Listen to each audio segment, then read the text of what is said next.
Блять, да что ж такое-то?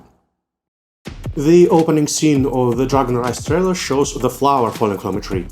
When I saw a draft version of the scene, I had an idea. What if we record cello first and animate the flower later using the motion of the cello's bow? So that's exactly what we did. Me and animators sit on the desk, watched the whole footage and harmonized sound with animation perfectly.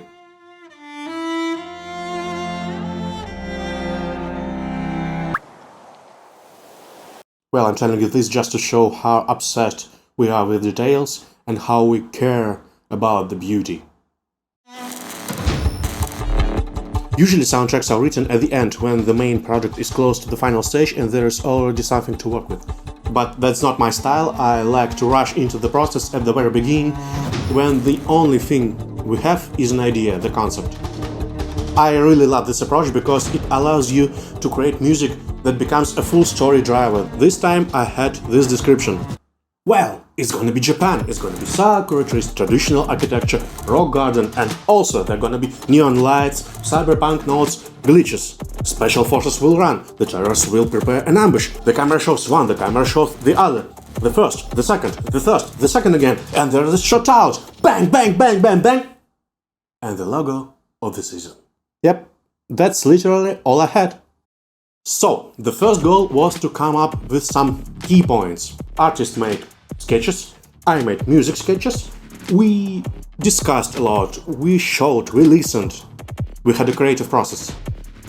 At the stage when we only had schematic little man and some rhythm, we already knew where the music and the visuals will kick in and set the dynamics. Standoff 2 has its own sound I developed. This allows me to experiment with the sound and the overall soundtrack remains recognizable. This time I decided that we need something new. Live instruments.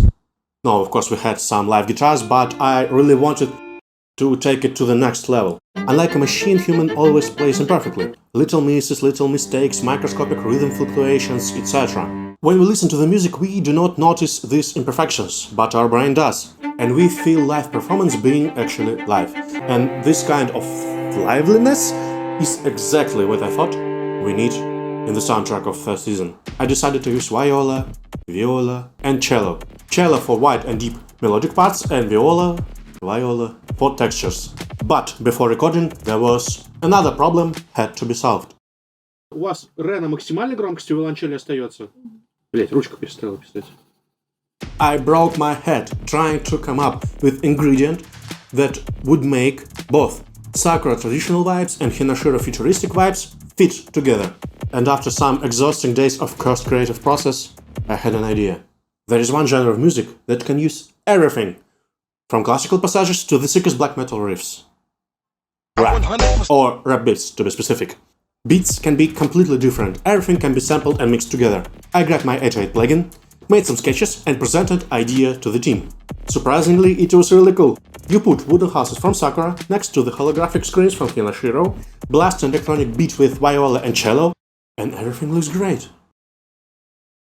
Да, нет баса, нет ничего, там просто чуваки бегут, мы пока не понимаем, кто мы и где мы. Да. То есть здесь мы просто задаем ритм и текстуру. Да, то есть именно в том, чтобы музыка, она не делала ни хрена. В этом ее предназначение. We invited Nasty and Bulat, very talented musicians. I am a very software guy, I have almost no practice with live instruments, except for piano and guitar. So we made a lot of sound experiments. They showed me what kind of sounds their instrument can produce.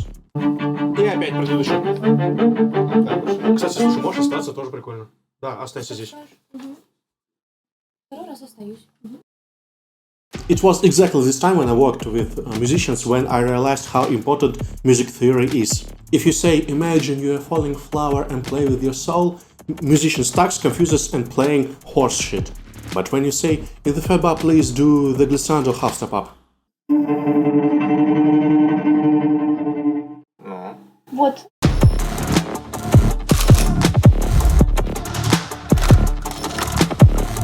Да, потом вы играете в октаву. В октаву можно играть по увесистее, потому что там будут хуярить 808, вам надо будет с ними как-то конкурировать. Ты играешь мелодию, Настя, она тоже октаве сохраняется. Это не написано, да.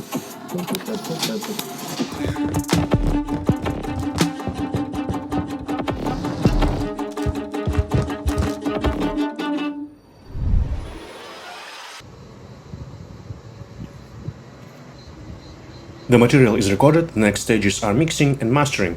Mixing is a process that starts when all the instruments are recorded and you need to make sure they sound good and complement each other. You sit in a studio full of fancy gear and turn the knobs until track sounds fucking awesome. Mastering is when everything is mixed, there is one final audio track, and you need to make sure that that's loud enough and sounds good on any digital platform. For example, for YouTube, where the high-frequency sounds are affected by its 44.1 kHz codec. The one thing I know about YouTube is the sound quality on the platform could be better. The second one I know for sure, you should definitely like this video because I'm not a full-time content maker and I don't want this rare video of mine to sink in the sea of algorithms. Next I need to prepare special versions. The first is for the main menu. When the player enters the game, the music plays at full greatness. I did this on purpose so the players would rush into a battle and after it they could rest and chill in the menu. The second version is for the trailer, the music needs to be mixed with the sound effects. The third is the map loading music and the next is the publishing version. Another thing I know about YouTube, it's great for engagement when the video ends suddenly. Ты уверен, что все? Yep.